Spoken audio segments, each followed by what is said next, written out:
Henry, James, and Gordon were miserable. They had been shut up for several days for being naughty and longed to be let out again. At last, Sir Topham had arrived. "I hope you are sorry," he said, "and that you understand that every job on the railway is important. We have a new tank engine called Percy, who helps pull coaches, and Thomas and Edward have worked the main line nicely. But I will let you out now if you promise to work hard." "Yes, sir," said the three engines, "we will." "That's good, but please remember that this no shunting nonsense must stop." Sir Topham Hatt then told Percy, Edward, and Thomas that they could go and play on the branch line for a few days. And they ran off happily to find Annie and Clarabelle at the junction. The two coaches were very pleased to see Thomas again.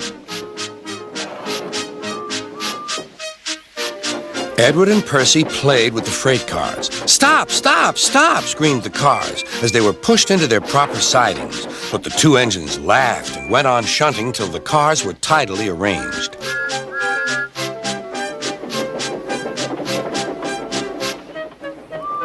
Next, Edward took some empty cars to the quarry. Percy was left alone.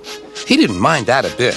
He liked watching trains and being cheeky to the other engines. "Hurry, hurry, hurry," he would call, and they got very cross.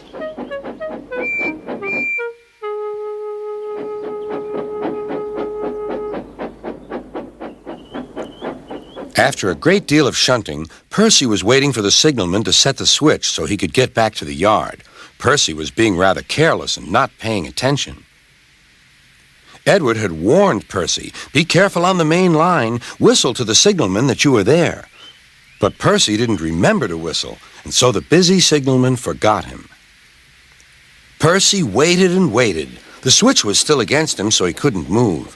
Then he looked along the main line. "Beep, beep!" he whistled in horror, for rushing straight toward him was Gordon with the express. "Oh!" groaned Gordon. "Get out of my way!"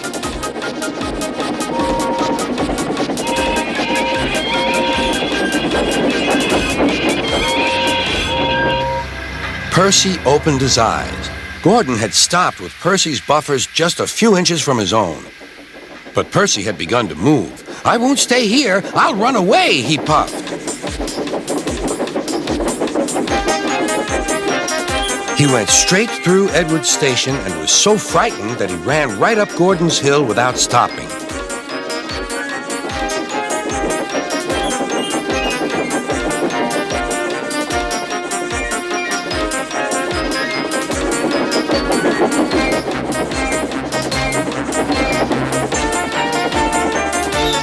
After that, he was tired, but he couldn't stop. He had no driver to shut off steam and apply the brakes. "I want to stop! I want to stop!" he puffed. The man in the signal box saw Percy was in trouble, so he kindly set the switch. Percy puffed wearily onto a nice empty siding, ending in a big bank of earth. He was too tired now to care where he went. "I want to stop! I want to stop!"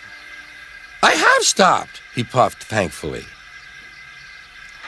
"Never mind, Percy," said the workmen as they dug him out. "You shall have a drink and some coal, and then you'll feel better."